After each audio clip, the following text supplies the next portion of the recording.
Welcome to Zagreb, welcome to Museum of Contemporary Art, welcome to our conference. How do you feel here in Croatia? It's your first time, of course. It is my first time, which is a shame because I'm really enjoying it. You have very beautiful women, and men seem to be like giants. That's been my first impression of Croatia. And I really enjoyed that very forthright version of some of our songs. It was very flattering, and I wish Robbie still performed "Let Love Be Your Energy," which is, he doesn't want to sing it anymore, which is very frustrating for me, because it's such a great song. It was not easy for Nicola and the guys to perform in front of you. Have you ever been in the situation to perform a song in front of an author, and that song was a big hit, something that everybody knew, everybody felt like it was their own personal song in a way? Yeah, I used to work in a club called the Groucho Club in London, playing the piano. And I was playing the piano one day, playing some Walt Disney, and then I suddenly went into Life on Mars, the David Bowie song, and then in walked David Bowie. Oh no. And all of a sudden I really need to make sure I get these chords right, because Life on Mars is quite tricky. So that was the most embarrassing moment. But I think I managed to. Did he come over to you? He did. He said, well done for getting those chords right, because he said, I don't even know what those chords are. That's what he said. Did you have a chance to cooperate with him later in the career? We did a show with David Bowie at Wembley Stadium. Rather embarrassingly, again, Robbie was the headline and Bowie was third down the bill. It was Bowie, then George Michael, then us. Really? That was when Rob was sort of rising very rapidly, and that was a bit. But David Bowie was very gracious about it. I mean, I thought it was bizarre that he was third on the bill and we were top of the bill. But I have a feeling that man was always very gracious about everything. Yeah, he was lovely. He was amazing. Yes, I'm such a huge fan, and I miss him very much. Mm-hmm. We all do. We all do. I think so.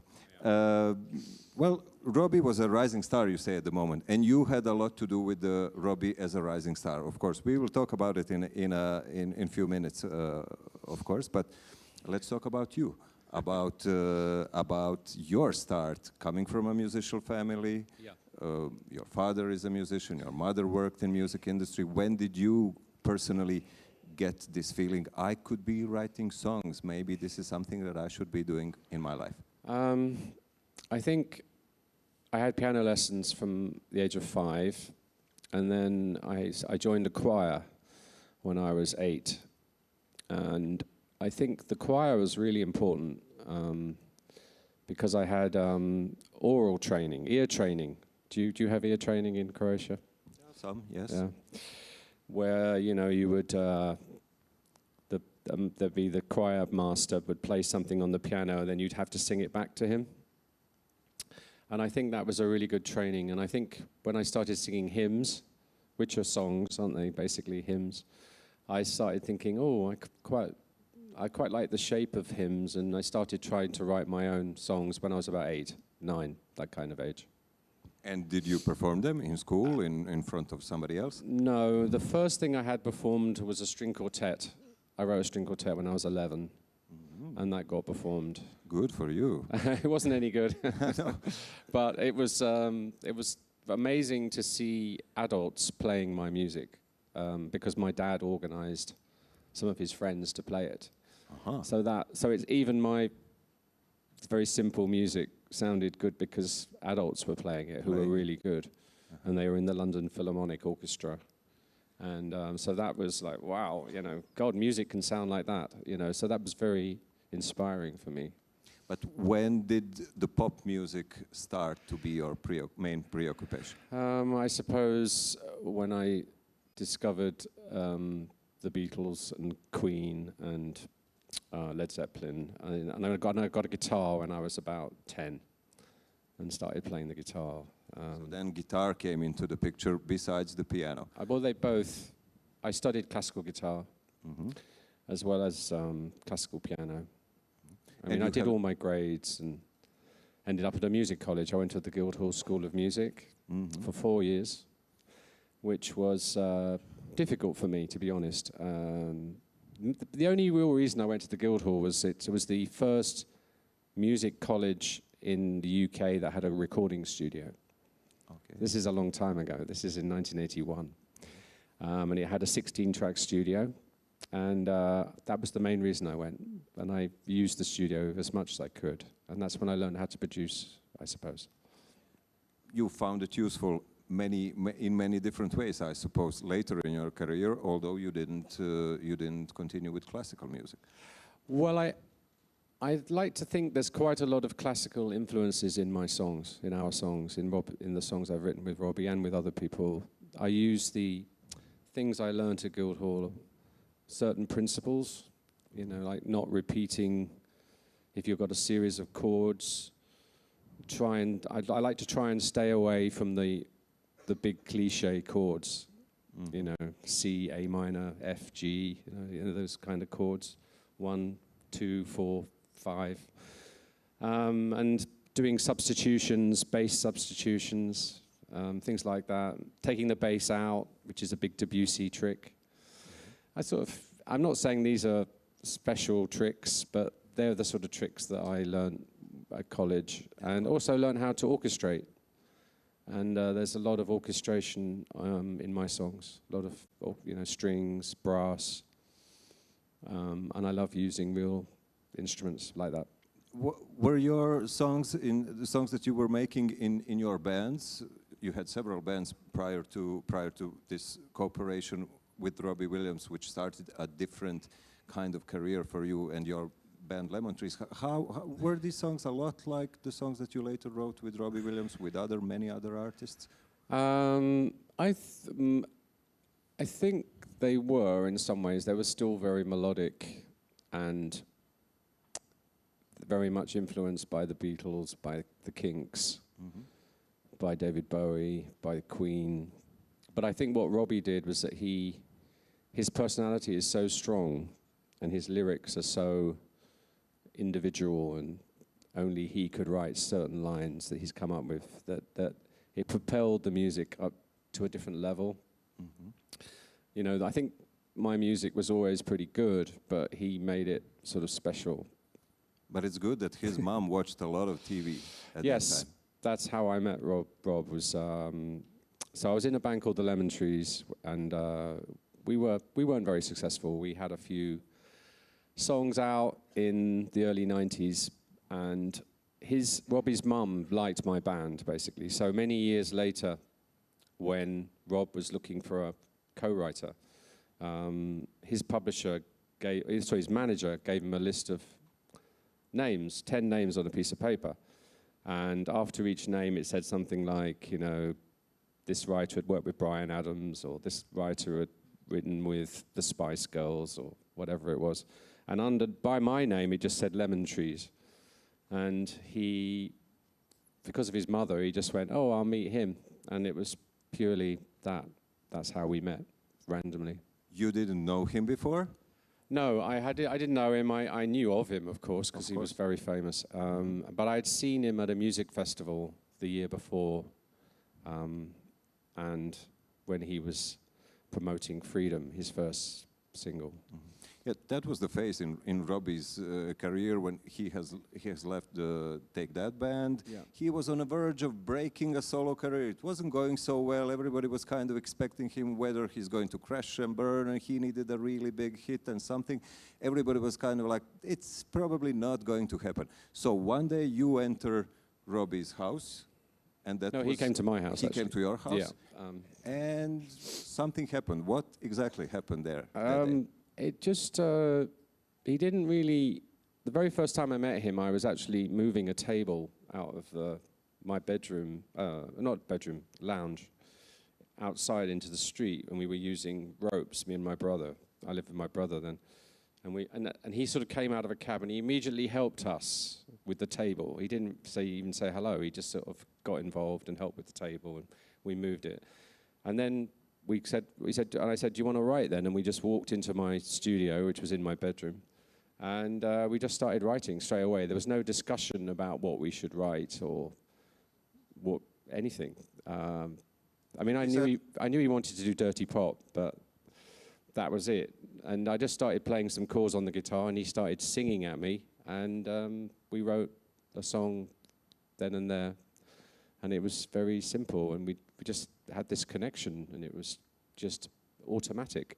So what was dirty pop at that, before collaboration with Robbie? What did you think? Was that the phrase that two of you coined together, or what is dirty pop? It was his phrase.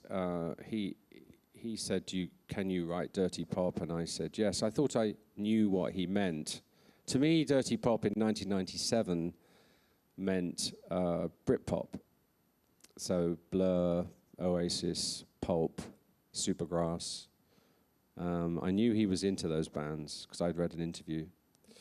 And I knew I was a fan of those bands too, and I basically followed that sound, that approach, I suppose.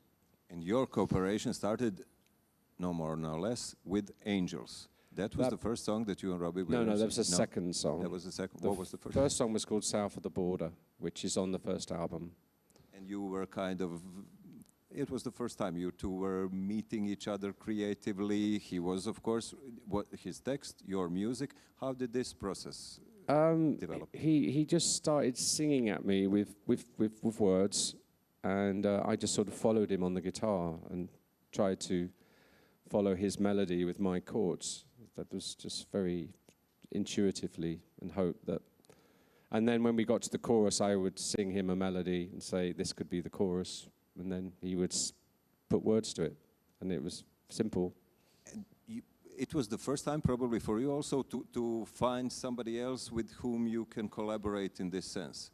No, or did you have somebody before, like with whom you have been creatively engaged in this way? No, I had worked with lots of people, and I'd had some good experiences with some other writers, but I don't know if I'd been with a superstar in the room. I mean, I'd worked with Annie Lennox, for example, before meeting Robbie Williams, and she is a superstar, but she's very insular. I found her very frightening, actually, to be honest. Whereas I didn't find Rob frightening. I found him slightly intimidating because he was very big then. He was overweight, and he was drinking, and he was... sort of looked quite bad. He looked like he'd just come out of a pub. He probably had just come out of a pub. But his sense of humor, I remember him using the word cocaine in the lyrics straight away. And I thought, wow, he's not scared to be challenging and funny and controversial. And being controversial in pop music is important.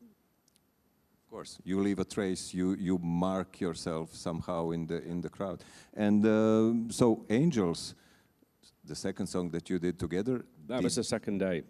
That was the second day of collaboration. Yeah. And more or less, you put it together on that second day. Just yeah. Oh no, more or less. It was written in half an hour. In half an hour. Because I had a really bad sinus infection, and I almost cancelled it. And I remember phoning my mother up before he was going to come, like an hour. I said, well, I really think I'm going to cancel it, Mum. I feel really bad. And my whole head was going to explode. And I said, I'm just going to call a doctor, and I'm just going to say no to Robbie's management. And she said, I've just got this feeling, Guy. Don't do that. And thank God she did that, because even though I was feeling terrible, he had this beautiful melody. He sang this beautiful melody to me in the verse. And again, I just followed him with the chords on the piano. And it sort of appeared very quickly, the song. And then after about half an hour of working on it, we did a demo of it with just the piano and the voice. And I said, can you go now? Because I think I'm going to call a doctor, which is what I did. And did you know immediately? Did you feel that this song will do what it did? Not the full scale of it, no. But I knew, I thought then, well, we really should now write a whole album, and I think he felt the same. And that album was wildly successful, and that was the true beginning of this really, really successful phase for career for both you and Robbie. You did in next years. You did 5 albums together and hits after hit after hit. How was that? Collaborating with somebody on a daily basis, collaborating with a superstar on a daily basis. He suddenly becomes your friend also, but he's still a superstar. It was hard work. I mean, it was because I was also I formed his band. I got the band together and did the very first show, and went from 800 people to Glastonbury, which was 100,000 people, within I don't know, I think 2 years. I mean, it was really very, very quick rise. It was very exciting. I think it was good that I was older. I was 33, 34. I think if I'd been the same age as him, I might not have survived, to be honest. It was a wild ride, I can imagine. Yeah, I think we would have, because I was older and I'd made a lot of mistakes. In the Lemon Trees, I made the classic second album mistake, which is, I'm sure everyone's aware of the second album mistake. The first album, we did pretty well. I mean, it sold 25,000 copies. All 5 singles got played on the radio. They were all A-listed. You know, we were kind of, it was a small thing, but it was rising. And then the other members of the band said, oh, everybody thinks we're a joke. We need to make a serious record now, and we need to get an American producer, and let's change the sound. And we did, and then the record company, of course, said they hated it, and we got dropped. So with Robbie, I was very aware after we'd made the first album not to change the sound too much, to make sure that the album, everything's consistently working forward rather than suddenly going that direction, or and make sure that we had enough songs for the second album. I think a lot of artists don't prepare enough. Well, you know, they don't write enough. We were writing all the time, as well as touring and doing TV and radio and all that.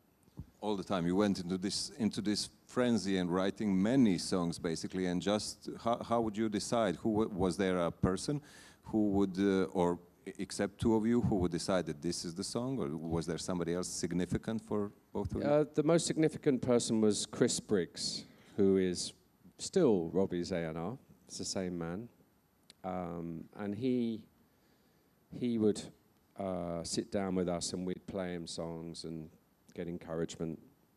But I think I'm pretty right in saying that most of the singles we picked, I think, we had a lot of control. That is very little record company involvement, really, which was a blessing. And it was a good choice. So you didn't make the album of the second album mistake, and the success has continued. Did you feel at some point this is getting out of hand? Were you impressed? Suddenly you were on the stage with a superstar who had a #1 hit. Suddenly the awards come, arenas, audiences, TV shows, everything. How was that for you as a composer? It was very exciting. I can't lie. I mean, there's nothing more inspiring than success, because you know you have a ready-made audience waiting to hear your songs. The hardest thing for an artist is to be in a vacuum, you know, not knowing if anyone's going to listen to your music. That's very hard. I don't know how composers do that. So when I actually had an audience, it was very, very inspiring, and it made me want to work very hard. And I knew that it would only last for a certain amount of time. I didn't think I'd still be working with him now. I thought, I kept thinking, well, maybe we'll get to album #3 if I'm really lucky. So the fact that it lasted 5 years, and obviously then we had a long break, and now we're working together again, is a real blessing, because I never thought it would last that long. But there is at that time, the millennium was approaching. There is a very interesting story about how did that song, why was it called Millennium? Otherwise, I should say immediately, one of Guy's advices is have a great title. Besides having a great song, have a great title for the song. So you said one day to Robbie that there might be something in calling a song Millennium. Yeah, well, I'm a very opportunist person. I still am. If I can see an opportunity to write a song, I will. We did it recently with Party Like a Russian, which was purely written because Russia is so controversial, and I knew it would get a lot of attention. But anyway, with Millennium, Millennium was coming up. I think we talked about it in 1998. I think we wrote it in 1998. And then it was very blatant, you know. I mean, he had the idea of sampling James Bond, the You Only Live Twice sample. That was his idea, because we wanted something iconic, something that would sound very important, you know, a new decade, new century. And then I sort of said, well, let's just throw the word millennium in. And it was just, it was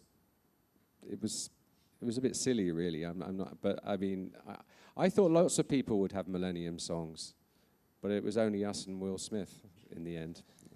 You thought of it first, and then radios loved to play the song. The millennium was, this was obviously, now when we talk about it, it sounds like a no-brainer, but you really, somebody had to think of that, and of course find a way to work in the song. Was that word hard to put in a refrain? Millennium. What? Was it hard? Yeah, how did... No. No? It wasn't hard. Did the song start from that word, or from some other verse, or some other melody? I think it's the verse started first, and then the chorus, and then millennium at the end. Mm-hmm. We just threw it in, you know, crudely. At that time, and today, nowadays, do you compose, when you compose music, what is your main instrument? Is it the piano? Is it guitar? Is it something else? It's the piano. I'm not so good on I'm okay on the guitar, but I'm pretty handy on the piano. How does your creative process start? You just come blank to the piano, you sit down and wait for the inspiration to come, or during the day you have some ideas and then you come and work with? Do you ever come without any thought, without any musical thought in your mind, and just sit at the piano and wait for something to happen? Or you always come with something? When I'm working with someone else, I'm always got something prepared, yes. Mm-hmm. But often at home, I would just sit down and play something for the sake of it, just for fun. And I will record it on my phone, mm-hmm. and then I will make a little note after it. I'll put a heart if I like it after it, or if I don't like it, I won't put anything. Mm-hmm. So I have an idea of the ideas I like, or I might write down, this is good for Rob, I put RW next to it, or I'm working with, say, Rufus Wainwright. I do a lot of work with him. Mm-hmm. I'll put Rufus next to it. Mm-hmm. And that's it, really. And I believe in writing every day, even if you don't feel like it. Mm-hmm. And I had an experience I was really jet lagged on Monday. I came back from Mexico. And I woke up in the middle, so I couldn't really sleep in the middle of the night. And I had this idea for a song in my head for Las Vegas, because we're playing Las Vegas, and we need a song for Las Vegas, you know. And I started thinking about this, and I had to get up in the middle of the night and try and write this song, much to my wife's annoyance. The piano's underneath her, but and sometimes it's important to write when you really feel like it, and even if it is in 2 a.m, you know, or to follow that hunch that you have, yes. And to come back to it when you have more time, of course. There is a very interesting story about the guitar that you got really cheaply in New York in somewhere in the 1990s, and then some really famous songs were written on it. Would you share that story with us, please? Your Gibson Les Paul. Oh, my Les Paul. Yeah. It was. I was staying at the Chelsea Hotel, and I walked up the end of the street, and there was this Chelsea guitars shop. I'm pretty sure it's not there now, but I walked in, and this was probably 1990, I think it was. And I didn't have much money then, really. I think I had about $300 in my pocket. I mean, that's a fair amount of money, but it's not that much when you walk into a guitar shop. And I thought, well, I'll just see what they've got there. You know, maybe I can get an acoustic or something, some weird guitar that nobody wants, you know. And I wandered in and I saw this beautiful gold Les Paul Deluxe, gold top, they're called. And I looked at it and and I noticed on the tag it said $300. And I thought, they've got that tag wrong. That's obviously meant to be $3,000 or even $30,000, but no, 3,000. So I said, can I play that guitar? And they gave it to me, and I sort of went cling, and I went, yeah, that's all right, isn't it? I tried to not look like I was doing the poker face, like this is, yeah, I'll take it if you, yeah, I think I've got $300. So I sort of got out the money, and they gave me a case, and I walked out of it and then sort of did an enormous high five to myself.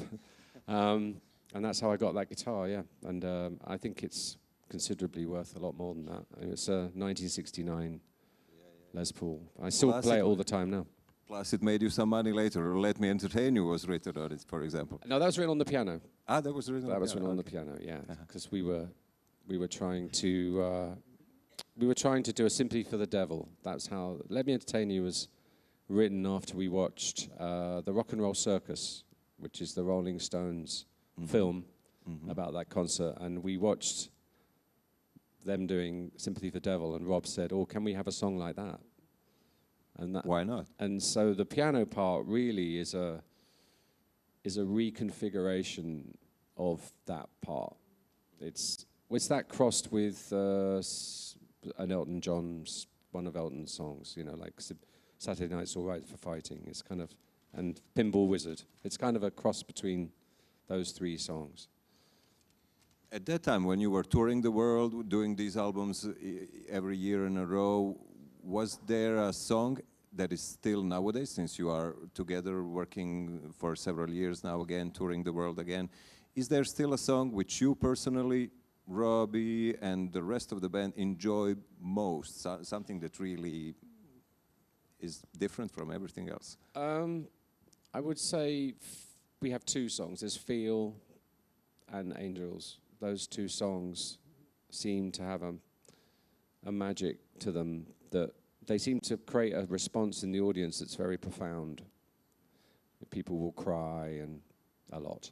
You have performed in front of huge audiences, and of course, to hear as a composer, as a songwriter, your songs and see hundreds, thousands of people, well, can you describe that? How can you describe that? It's the closest way I can describe it is if you have a child, if anyone here has children, I'm sure plenty of you have children, it's like seeing your child win the sports race or get a prize for their poem, or it's like seeing your child do really well. You're like, oh, and you start crying because you're so proud of your child. That's what it's like, but on a massive scale.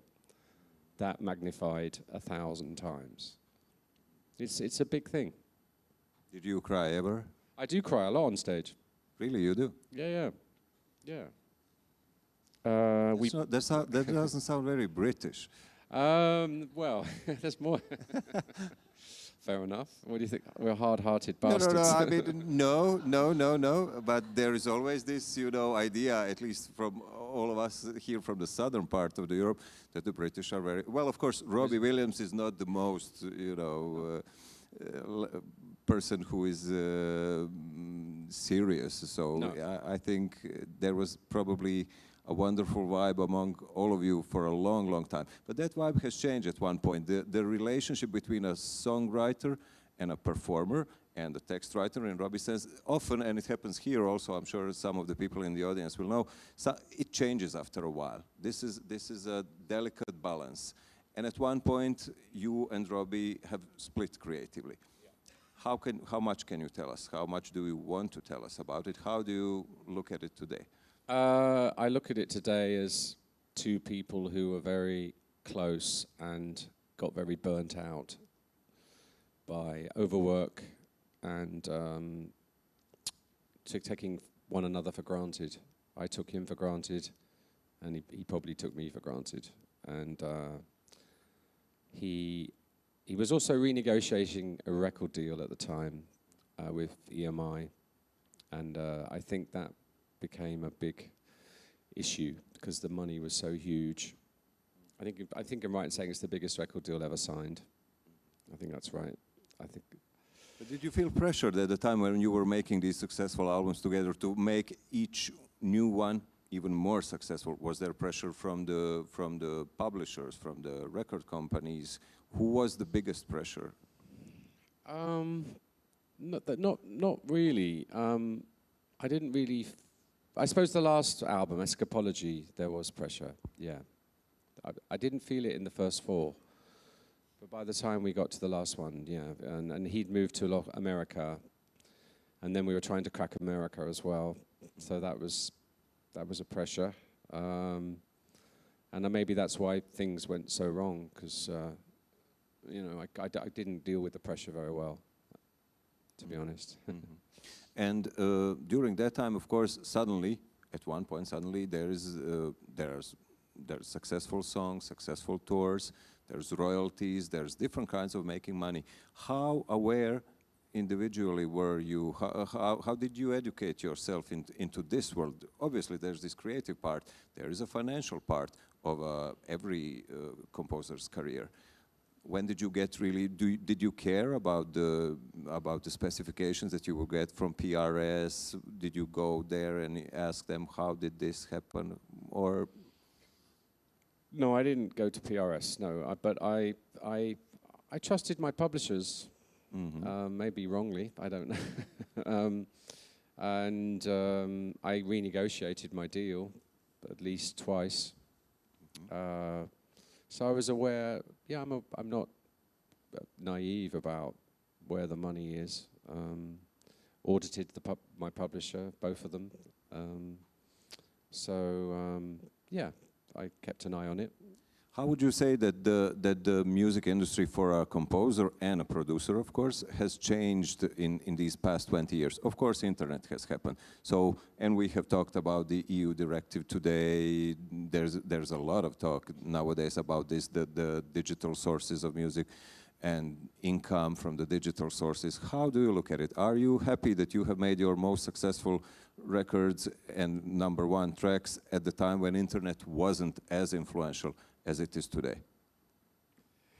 Well, yeah, that's a tricky question, isn't it? I don't want to sound smug about that time, because I still think, you know, look at Ed Sheeran, his success with streaming and playing Wembley Stadium.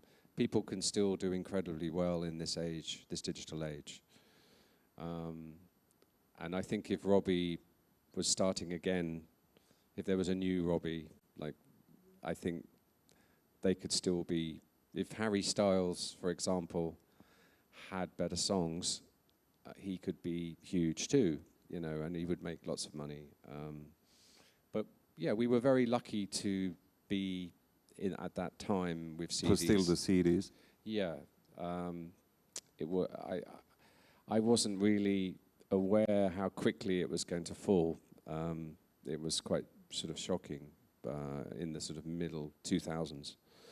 But it was yeah. What I was to say, it was an incredible time, and I'm very blessed to have been around at that time. But of course, a lot of all of these songs are still around in the digital space. They are still on YouTube. Last week I watched the clip of Angels. It had 103 million views that day, and then I watched that 2 days later. It was 104 million views. So, and there's many another many 20 songs. pounds then. Another 20 pounds. Do you? Yeah, but that's nothing. I mean, Despacito isn't that what? Yeah, but this is a song that was a song from 1997. But altogether, I mean, do you see anything significant in a financial sense from all the millions of clicks that your songs make? Not just with Robbie Williams, you have made many other collaborations. Do you? I mean, is there a dinner at the end of the month? You know, due to YouTube royalties? I don't sit down and look at my statement in detail. I probably should. Having seen the discussion today has made me want to get a bit more involved, to be honest. And I feel a bit more responsible to get behind the cause now. I haven't always looked at the details on I don't know what my YouTube money is.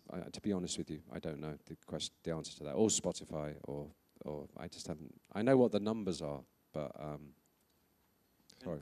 After the collaboration with Robbie, there was a hiatus for a while, but you then worked, of course, with many other artists. Was it, in the beginning at least, there was no pressure? I mean, you weren't working immediately with somebody, although you did work with Tina Turner, with many other people wanted to collaborate with. What do you think they wanted from Guy Chambers? Was there like among the musicians, they said, I want whatever Guy Chambers brings. What would you say that you were bringing to these stars? They want hits. That's what every artist wants. I think there's many people here. This is a good time now to talk about hits. And how can you help our audience here? How would you advise our audience to make hits? Are there some rules? Are there rules? Well, I think there's some principles. One principle is don't bore us, get to the chorus. And it's such a cliche, but it's true. If you get to the chorus later than 40 seconds, you've probably got a problem. If it's over a minute, it's completely fucked. There's a few exceptions to that, but not many. If the chorus is over a minute? No, if the chorus is later than a minute. Because you've only really got 3.5 minutes tops to get 3 choruses in 3.5 minutes. So you either speed the song up or you get to the chorus quick. And sometimes tempo is very important, coming to tempo. I mean, the Americans are particularly brilliant at tempo. The English tend to go too fast, and if a song is too fast, it's uncomfortable to listen to. If it's too slow, no one's going to move to it unless it's really, really slow, like trap music. But what else? The lyric needs to tell some kind of story. I think it needs to have a point to it. It can't just be a random selection of thoughts. I think you said one time that music is great for unblocking, writing music is great for unblocking something personal. So songs which have that inside of them, that factor, they communicate with the audience faster and better.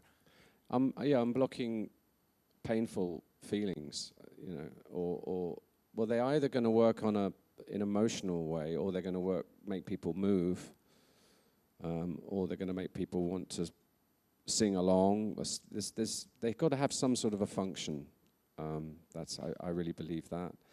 And then harmonically, I think songs should move, the verse should move towards the chorus. The chorus, you should know that the chorus is there. It's a bit like when you go and see a concert and the lights come up. The lights go down, rather. And the whole audience goes, wow, they start screaming because they know that the show's going to start. It's the same with the chorus. The chorus should be that obvious to me. I make my choruses, I sort of put every single light bulb on them and paint them in very bright colors. That's my style of, you know when my choruses are coming, they're going to hit you over the head. The title is very, very important, obviously. To me it is. It doesn't seem to be so important to a lot of young musicians, I've noticed. I've noticed a lot of very bland titles now, and the songs are still huge. But for me, I like titles to be very iconic and memorable, like a tagline in a newspaper, so that they have some sort of identity. Like Party Like a Russian is very, you can imagine, you sort of imagine that person being drunk doing that before you've even listened to the song, And, not longer than 4 minutes, would you? And nowadays there are all these rules, but there are exceptions to the rules, like Angels. The Angels is 4 minutes, 23 seconds. But having said that, for radio there was an edit. They made it shorter for radio. So it ended up being less than 4 minutes. I think, if your song's longer than 4 minutes, you're probably going to have a problem. And what about the singers? You said take them as high as possible. Tina Turner, for example, was always asking you to push her to sound. Yes, she did. bless her. Yeah, I think you push your singers as far as you can to, so the peak moments are as emotional as possible and as extreme. So the chorus pops out if the key is correct. If the key's too low, you won't have that popping out. And also it'll be more hard to put the vocal loud enough in the music. You know, if the vocal is intense, you can have it quieter, and that means the music is bigger. And that's very important, because you want the music to be big as well as the vocal being big. Which part of the music making do you enjoy most? The beginning, when you're sitting down at the piano just creating something, then collaboration with somebody like Robbie or somebody else, or the part when it's you all recording it in the studio or performing that song? I think I like the studio bit best. Why is that? I like creating all the colors and seeing how instruments work together, and I like experimenting with rhythm, and I like musicians. I mean, I like hearing a drummer play and a bass player. A bass player can completely transform a song with the right bass line. You know, I really believe in musicians. I'm known in London as, I book more musicians than pretty much any other producer, apart from maybe Trevor Horn.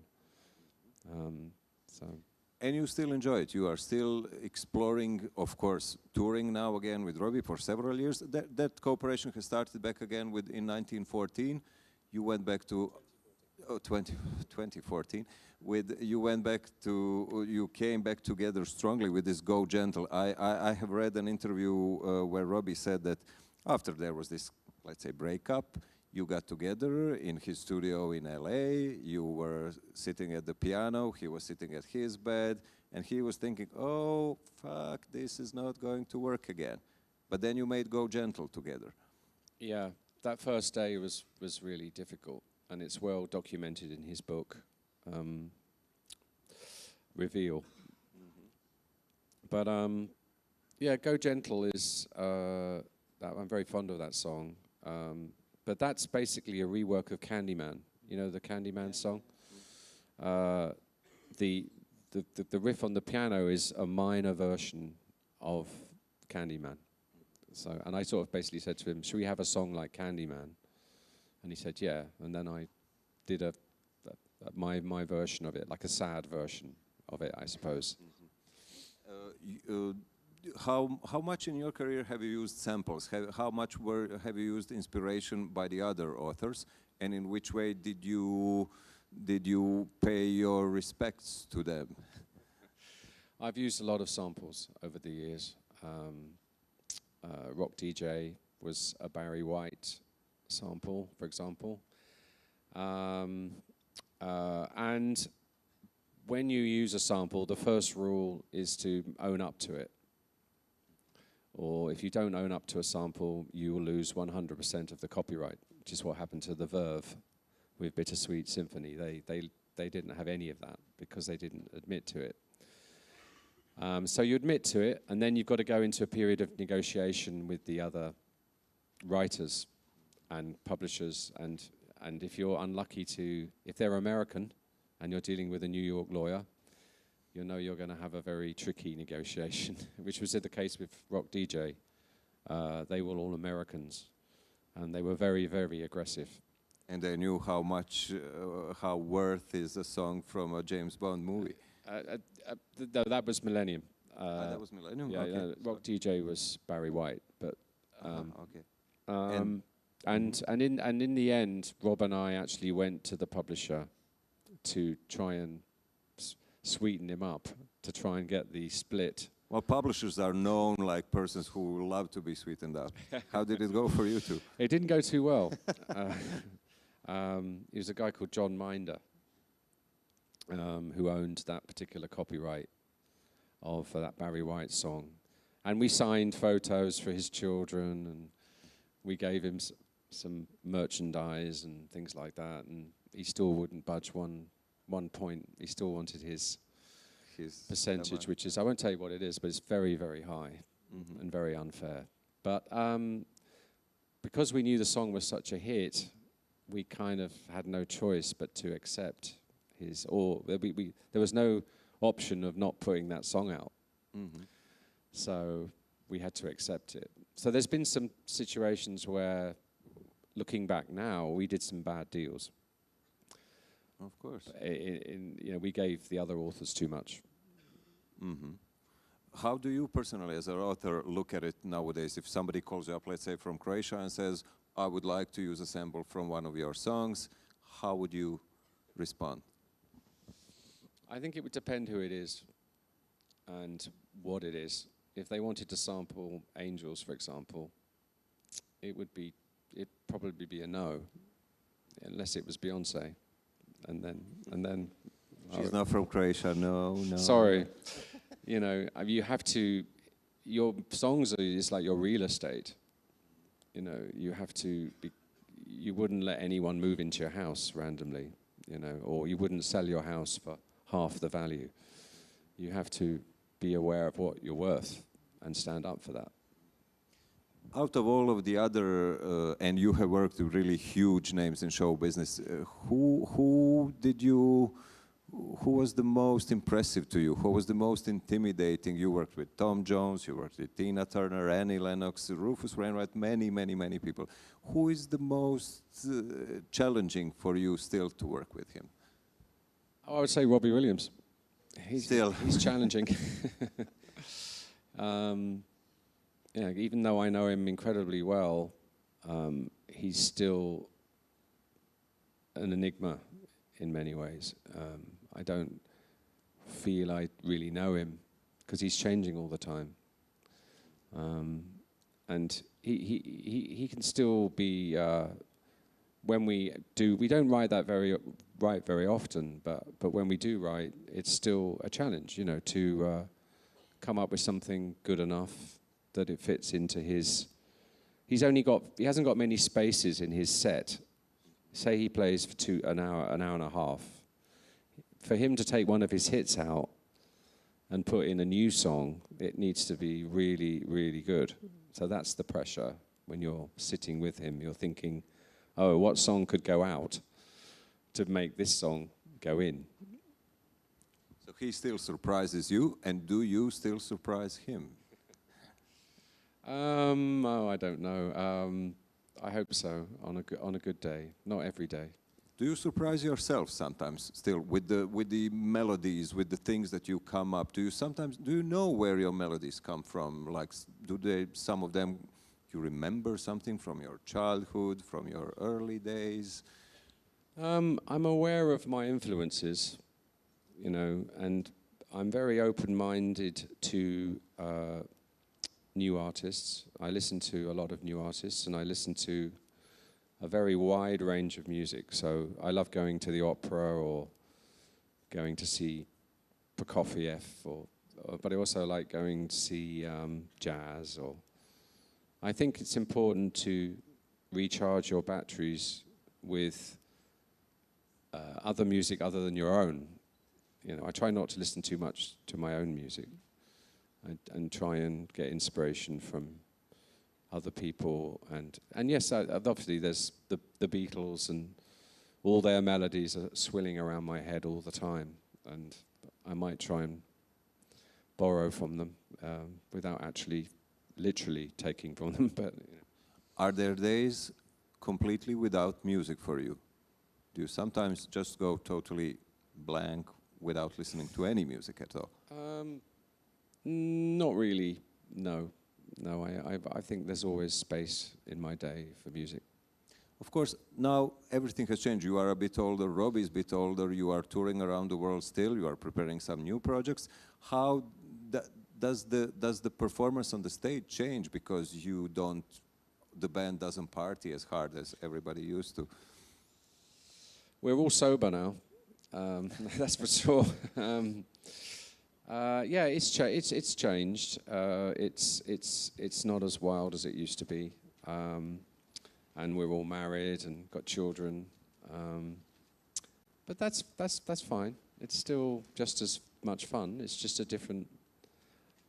to me, to be 55 and behaving like I was 35, I'd be dead. Would be strange also, yes. Yeah, it wouldn't... It'd be very embarrassing to my children as well. So it feels right to behave like we're behaving and live like we're living. And you have found new preoccupations. Maybe they were also inspired by children also. For example, your opera, recent opera, like folk opera, Selfish Giant, done after Oscar Wilde short story. Why did you want to do that?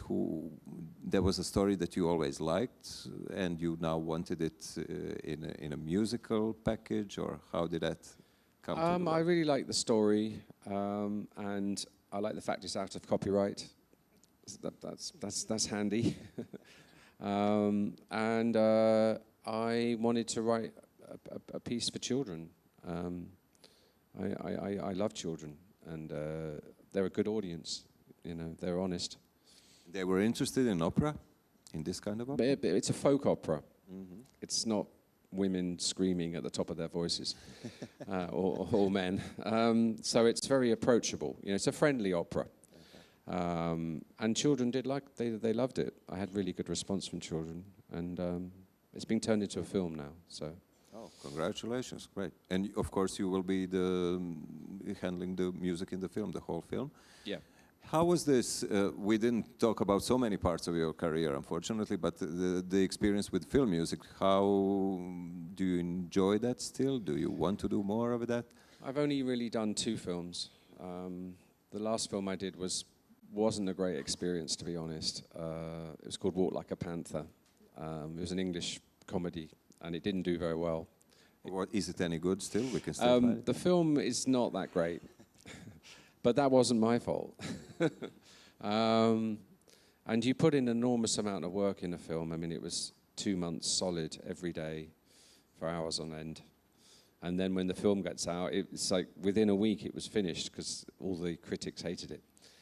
And so that was quite a sobering experience. But I mean, if I was offered something that I felt I could really add to, I would consider it.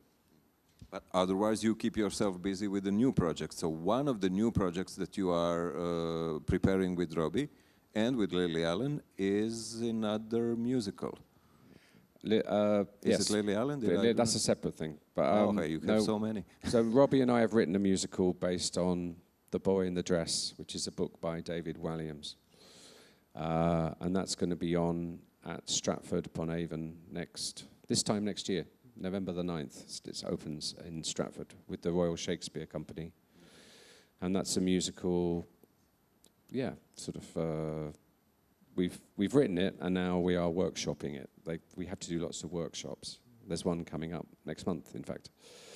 And the Lily Allen thing is I'm writing a musical with her, but I can't say anything more than that. Everything about that's secret. Sorry. So you're still all over the globe with many different artists, and still it must be nice to have such a life now and to look at those years when you were 20 and when you were at the brink of maybe even giving up. Were you ever at the brink of giving up musical? Many times. I mean, just before meeting Robbie, I was broke. I was really poor.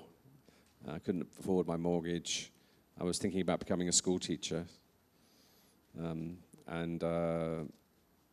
So yeah, I have often thought about giving up. Not recently, but in my 20s and early 30s, yeah, for sure. So that would probably be one of the advices also to the young people taking care of their musical career and being desperate. They're creating songs, they're not becoming hits.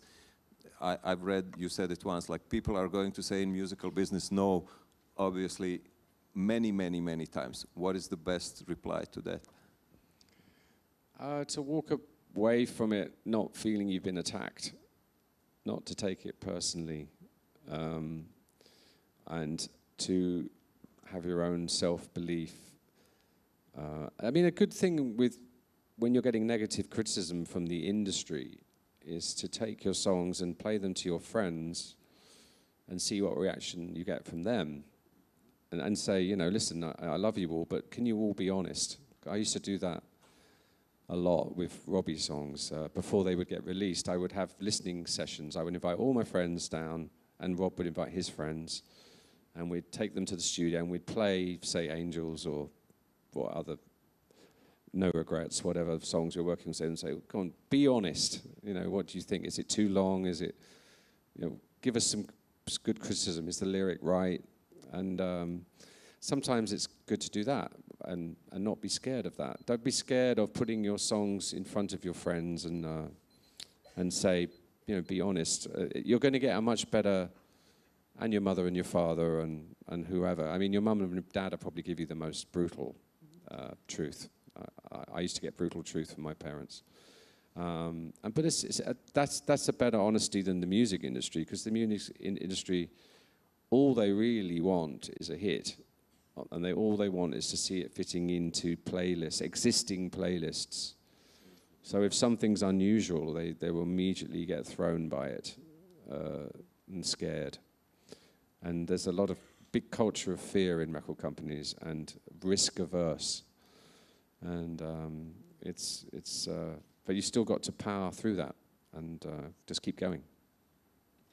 We have few more minutes now for your questions, ladies and gentlemen. So please be fast because we are already running a bit late. So are there any questions? Did I ask everything? Alyosha, are you happy? Is everybody happy? Mia, are you happy? Who's there? Still, there's many musicians who... Did I cover it all? Oh my God. No. Looks like I have. Great. It was a great pleasure. It is a great pleasure for all of us, I'm sure, here to have you here with us. We hope you come back to Croatia whenever you want. You can also bring your guitars, your instruments. You can bring Mr. Williams with you also. We will be glad to have him here on next MAKK. Thank you very much. Before you leave us, we would like to give you a little present. It is not a very expensive guitar, but it is the highest quality guitar case for one of your guitars that you have. It is produced in Croatia. It has your signature engraved. I don't know. Do you see it there? Yeah. Wow. So, this is from our partner Accord case. This is from all of us at the MAKK conference. Thank you very much. A great pleasure and an honor to have you here with us, Mr. Chambers. Very sweet.